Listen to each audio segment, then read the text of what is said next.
When you're staring at a $2,500 price tag for a fifth-wheel hitch and wondering whether it's worth the investment, the hesitation usually comes from two places: the fear of spending big money on something that won't click the first time you try it, and the worry that you'll end up with a noisy, wobbly connection that makes every mile feel like a roller coaster.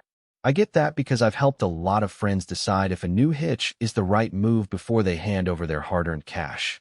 If you're in that exact spot, the link is in the description if you want to check the product details on Amazon. First off, the CURT 16681 A16 isn't just another piece of steel you bolt to the back of a truck. It's a whole kit that comes with a slider, a puck system, and rails that promise a quiet, stable tow.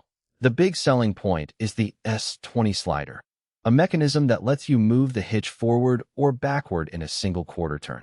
That means you can line up the pin box perfectly with the truck's pin, even if you've got a slightly longer or shorter fifth-wheel trailer.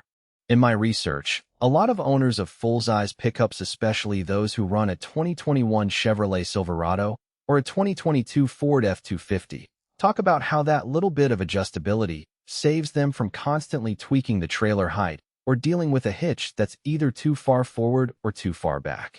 So who should actually buy this? If you're a full-time RV family who hits the road at least once a month, or a weekend warrior who hauls a 20-plus-foot fifth wheel to a campsite, the A16's quiet ride and stability are huge. The interlocking jaws wrap around the trailer's kingpin, which cuts down on the rattling you hear in cheaper hitches when you hit a bump. That translates into a smoother ride for you, your kids, and anyone else on the road, and it also reduces wear on both the hitch and the trailer over time. The lockable handle that automatically resets after you uncouple is a nice little safety net once you pull the trailer off. You're not left with a dangling handle that could snag on something. Another practical strength is the three-position height adjustment. Many of the trucks that this kit fits have variable suspension or ride height, and the ability to raise or lower the fifth wheel by a few inches without needing a whole new set of shims is a time saver. I've seen owners who travel across the country and encounter everything from low-clearance mountain passes to high-speed highways. Being able to dial the height in the field means you don't have to stop at a shop and get a custom fit. Now, let's talk about the hidden trade-offs. The slider system adds a few extra pounds to the overall weight of the hitch assembly. For most trucks that are already pulling a 15-plus-ton load, that's negligible. But if you're on the lighter side, say, a 5-ton pickup that's already near its payload limits, you'll want to double-check your numbers. The kit also requires you to mount rails to the truck's frame, which isn't a weekend DIY job for most people.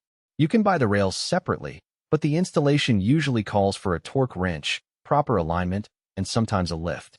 If you're not comfortable with a bit of mechanical work, the cost of a professional install can add up quickly.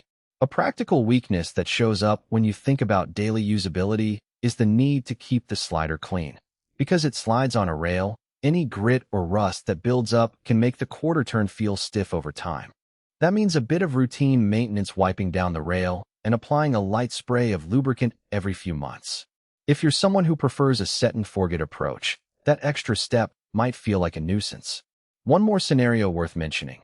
Imagine you've got a 25-foot fifth wheel with a heavy load of camping gear, a boat, and a few extra water tanks. You're pulling out of a packed lot, and the trailer is perched right on the edge of the truck's rear.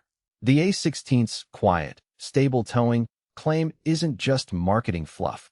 It's about that interlocking jaw design that distributes the forces evenly across the hitch. In real life, that reduces the wiggle you sometimes feel when you take a hard corner. The result is less stress on your steering components and a more controlled feel behind the wheel, especially at highway speeds. If you're a casual user, perhaps you only take your trailer out for a couple of long trips a year, and you have a lighter model like a 2019 GMC Sierra with a smaller fifth wheel, the A16 might be overkill. There are lower-priced fixed hitches that will do the job without the slider and height adjustment. The extra features you'd be paying for may never see use, and you could be better off saving that money for a higher capacity brake controller or an upgraded suspension. On the flip side, if you're a